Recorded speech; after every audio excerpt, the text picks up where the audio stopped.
meus queridos alunos, aqui é o Wesley, professor de História. Nós vamos falar sobre o nascimento do mundo medieval. Esta é uma aula para a semana 1 do PET 4 do 6º ano. Preste bastante atenção. Assista esse vídeo até o final, ok? Eu gostaria que você também comentasse nesse vídeo quem é o seu professor de História, por que você está aqui, quem compartilhou esse vídeo com você.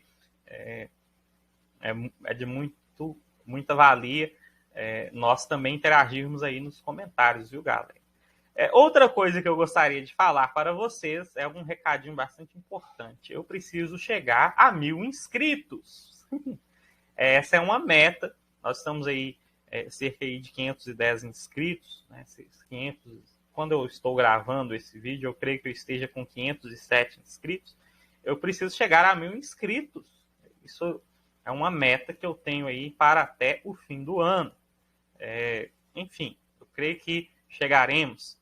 Mas você pode nos ajudar inscrevendo-se nesse canal e também compartilhando o nosso material, ok? O seu like também no vídeo é bastante importante, dá bastante relevância, e o seu comentário, ok? Mas, trazendo aí o que seria a Idade Média, que seria o nascimento desse mundo medieval, nós precisamos primeiro desmistificar uma situação bastante importante, porque Idade Média aí é sinônimo de Idade das Trevas para muitos, e está muito presente no nosso imaginário, nas produções que nós temos sobre Idade Média, uma ideia bastante antiquada sobre esse período. Para muitos, esse período aí que se estendeu do século V ao século XV está associado ao atraso, ao obscurantismo, à irracionalidade. Então, você chamar alguém de medieval, para muitos é pior que xingar a mãe, né? Então, você chama a pessoa de medieval, você está chamando ela de atrasada, de antiquada, de intolerante, enfim, de irracional, né? Enfim, eu acho que daqui para frente você pode chamar a pessoa, você está atualíssima, né? Porque é tão comum essas coisas no nosso dia a dia, né? Mas enfim, essa posição ela é muito contestada pelos historiadores atualmente. Ela foi muito produzida aí por historiadores, reproduzida por historiadores do século XIX, e também por diversos pensadores que estenderam aí do século XVI ao século XIX, essa questão de Idade das Trevas, essa ideia de treva, essa ideia de uma Idade Média, ou seja, de uma interrupção, né, de 1000 anos sobre o avanço da humanidade. Então é essa ideia. Só que essa ideia ela é uma ideia que os historiadores atualmente contestam. E são numerosos os historiadores que fazem isso, viu, gente? Então, vamos abaixar a bola dos iluministas e dos renascentistas aí, porque eles não são... não sei se pode falar, né? Essa marca de refrigerante toda aí, né? Mas, enfim.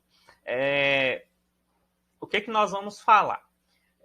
O que nós temos aí de importante? Apesar de problemas enfrentados, a Idade Média ela é uma idade marcada pelos avanços, muitos avanços tecnológicos, avanços científicos, inclusive, e também como a responsável aí pelo surgimento da civilização ocidental atualmente. Nós, do Brasil, não somos sociedade ocidental. Não quero briga com os professores de geografia que lá no 8º ano vão falar que o Brasil não é a civilização ocidental, mas nós temos bastante aspectos da nossa sociedade que são herdados da sociedade ocidental. São tragos aí da sociedade ocidental, sem correr o risco de ser eurocentrista, sem correr o risco aí de... enfim, ano que vem nós vamos problematizar a colonização, então não é esse o momento, tá bom? Meus queridinhos, eu vou trazer um trecho de um historiador bastante interessante, que é o historiador Jacques Le Goff, é um historiador medievalista. Ele vai trazer aquilo que é a ideia que eu quero trazer para vocês. Nem tudo é cor-de-rosa, ou seja, existiam problemas. Ao contrário do que pretendem alguns nesse desabrochar da Idade Média Central. Há sempre uma ameaça de fome, a violência é onipresente, as lutas de classes são cruéis, constantes, embora surjam formas mais pacíficas e organizadas de resistência das classes e grupos dominados, a greve no meio artesanal e no meio universitário. Ok, então nem tudo são flores, existem problemas, mas nós vamos dar continuidade no raciocínio do Jacques Le Goff. Mas é claro que a partir do século XI já não se pode falar como se falava entre os séculos XVI e XIX de Idade das Trevas para designar a Idade Média. O nosso tempo reconhece nela a nossa infância. O verdadeiro início do Ocidente atual, ou seja, o surgimento da sociedade ocidental. Independente da importância das heranças judeu-cristã, greco-romana, bárbara e tradicional que a sociedade medieval recolheu. Apesar da real crueldade dos tempos medievais, em muitas esferas da vida cotidiana, admitimos cada vez menos que medieval seja sinônimo de atrasado e selvagem. Vejam só o que diz o historiador. Okay? Seria mais fácil aceitar algo mais próximo de primitivo, pois nessa época é quase fascinada pelo primitivo.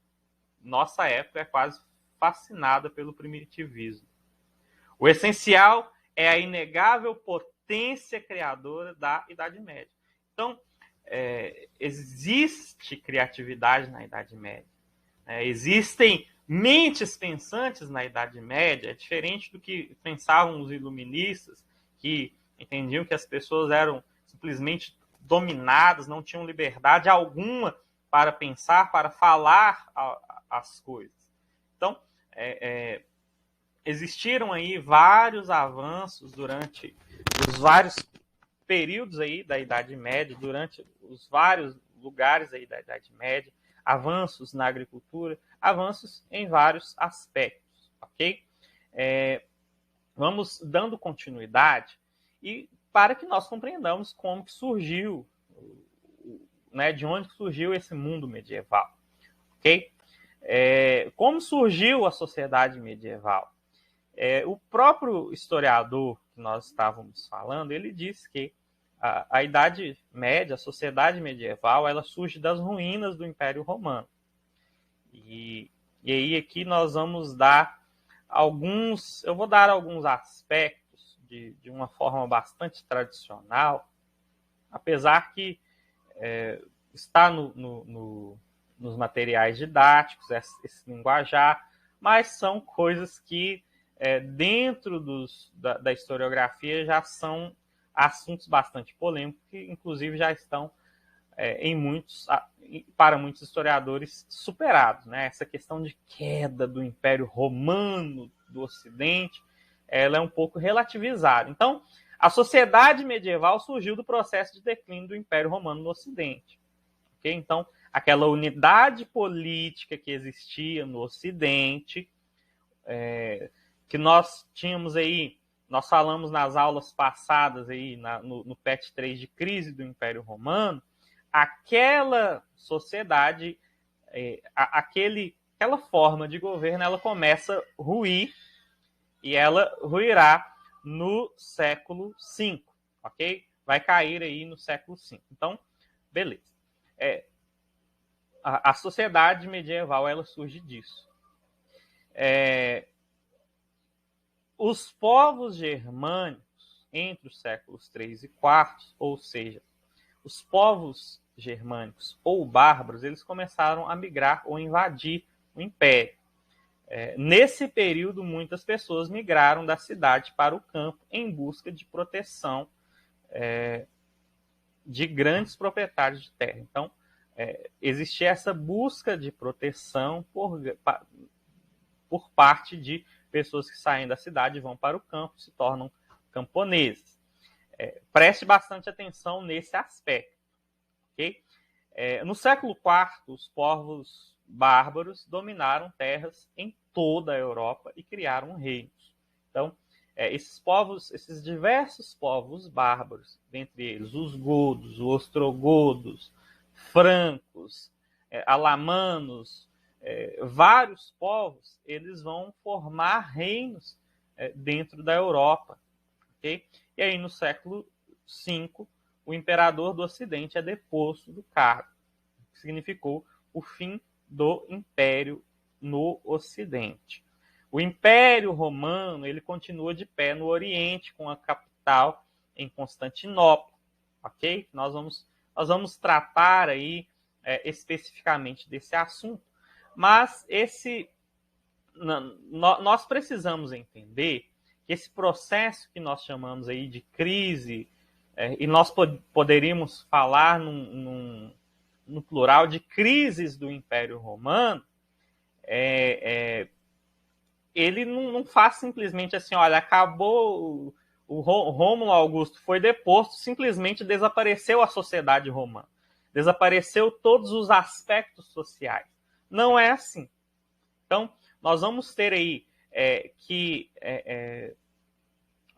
existirão tradições romanas, existirão tradições aí germânicas, que serão aí bastante vão se misturar, né? Vai haver um intercâmbio cultural nesse sentido. Então, é o que vocês vão perceber com o desenvolver da ideia de Idade Média, com o desenvolver da sociedade. Vocês vão indo e percebendo, ok? Vamos para o próximo passo aí para nós compreender.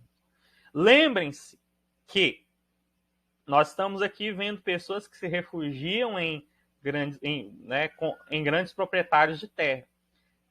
O regime que essas pessoas viviam de servidão era um regime de servidão dentro de um modelo, né, de um modo aí que se chama colonato. Eles viviam como colonos, eles cultivavam as terras de alguém, ficavam com parte da produção e a outra eles entregavam para os donos da terra.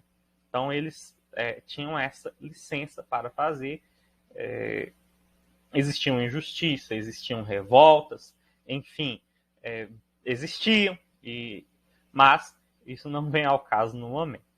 E dentro desses aspectos, e aí nós vamos trazer alguns aspectos dos povos bárbaros, algumas situações dos povos germânicos, que serão importantes para a formação da Idade Média, para o nascimento da Idade Média. E nesse aspecto surgiu a suzerania e a vassalagem. E o que significa isso? Primeiro, nós temos um dos reinos germânicos aí que vai se destacar, que é o reino dos francos. Ele se localizava na região da Gália, no que nós conhecemos hoje como França. Okay? Consolidou-se aí ao fim do século V com a conversão do rei Clovis. Inclusive eu estava tão interessado com coisas que eu faço dentro de sala de aula, gente. Simplesmente uma coisa aleatória sobre a minha vida. Tipo, eu pus o nome da minha cachorrinha de Clotilde. A minha esposa não entende porquê, mas Clotilde era a esposa do rei Clovis, né, em homenagem a Clotilde. Então vamos lá. Consolidou-se aí com a conversão do Clovis ao cristianismo. Foi o primeiro rei aí dos povos germânicos a se tornar cristão, ainda sendo batizado ainda no século V. É bastante importante essa questão da conversão. Por quê? Porque isso vai ajudar o Clovis a expandir seus domínios, territoriais. Também, como o rei que se converte e batiza, nós temos aí todo o reino se convertendo ao cristianismo, meio que de uma forma aí à força, né? Mas se convertendo ao cristianismo, o que favorece aí a igreja, de algum modo, ok? Só que aí o tempo passou e eu sofri calado. Não deu para tirar. Não, parei. Vamos lá. Nós temos aí o ano de 800. O rei aí, Carlos Magno, ele é coroado como imperador. Haverá uma substituição da dinastia. A dinastia do rei Clovis é a dinastia dos Merovingios, e ela será substituída pela dinastia dos Carolíngios, e aí terá o Carlos Martel, o Pepino Breve, e o seu filho, Carlos Magno, que será coroado como imperador. E nesse período ele vai expandir as fronteiras e nós vamos ver, de algum modo, renascer o Império Romano Germânico Cristão do Ocidente. Então, haverá aí uma retomada de uma unidade política aí no século, ao fim do século VIII e começo do século IX. Ok? Haviam práticas do Carlos Magno que são importantes para a suzerania e vassalagem. Que práticas são essas? Ele começa a fazer uma política de distribuição de terras. Ele distribui terras aos seus aliados, e é próprio dos povos germânicos tratar-se com juramentos, fazerem juramentos. Então, eles vão fazendo aí juramentos para fazer como que uma troca de favores. Olha, eu te ofereço uma proteção militar, eu te ofereço, né, um espaço aí, eu te ofereço terras, eu te ofereço direitos aí, e você me dá proteção, você me dá a sua fidelidade. E nesse aspecto, nós vemos surgir uma classe social dentro da Idade Média, que é a classe da nobreza, que são essas pessoas, ok? Que vão surgindo aí nessa relação de troca. E essa relação de troca se chama suzerania e vassalagem. O que significa isso? Um suzerano, que é o detentor da terra, ele oferece, ele concede bens, ou seja, feudos, que vai cada vez mais se associar à questão de terras, ou seja, feudos, a um nobre que se tornaria seu vassalo e juraria fidelidade e proteção militar. Então, essa questão da suzerania e vassalagem, você vai ter essa questão da proteção militar, a forma de o reino se manter protegido de ataques externos. Ok? Essa dinâmica fez com que surgisse o sistema feudal. Então, a consolidação do feudalismo ela vai demorar bastante tempo. Então, nós temos uma divisão aí da Idade Média em Alta Idade Média, que vai do século V ao século X, em que nós vamos ter esse processo aí de formação dos reinos germânicos, esse processo de consolidação aí do Império Romano Germânico, essa questão do Carlos Magno, enfim, e a consolidação do feudalismo. E aí nós teremos a Baixa Idade Média dos séculos XI aos séculos XV. Nós vamos trabalhar futuramente aí, mas o momento que nós estamos falando são a primeira parte da Idade Média, que está entre o século V e o século X. Okay? Essa dinâmica fez com que surgisse o sistema feudal. Com o passar do tempo, é o que eu já disse, o conceito de feudo se tornou quase que sinônimo para a terra, pois os senhores feudais geralmente recebiam territórios para se manterem fiéis ao rei e acabaram se tornando um grupo social dominante, formado por uma nobreza de sangue, ou seja, aquela em que os herdeiros do senhor feudal recebiam como herança suas posses. Ou seja, se o seu pai é senhor feudal, você será senhor feudal. Então tá de boa. Se você não é, né, torça, né, enfim, a coisa está feia pro seu lado. Eu vou trazer aqui uma ideia, aqui, mais ou menos um esquema de um feudo. O que nós temos aí no feudo? Primeiro, o castelo. O castelo ele não tem aquela função, a princípio, que está no nosso imaginário, que é a moradia dos reis e das princesas dos contos de fadas, não. A princípio, o castelo ele é uma fortaleza para proteger o feudo de ataques externos, né? Em uma eventual guerra aí, em uma eventual briga aí com algum inimigo, o castelo ele tem uma função militar, ok? E aí esse castelo ele é circulado por terras para plantio. Ali nós temos as moradias dos servos, as terras para plantio. Então, é mais ou menos esse esquema que está aí, que você está vendo. Vocês veem a capela, a presença da igreja aí, dentro do feudo, que era também bastante importante. Então, nós temos aqui a nobreza, que é o senhor feudal, a igreja, que é o clero, e também os servos, que são as pessoas que trabalham. Okay? Nós vamos futuramente trabalhar um pouco do imaginário na Idade Média, dessa sociedade ternária, mas, por enquanto, sobre a Idade Média que nós temos para falar, é isso aqui.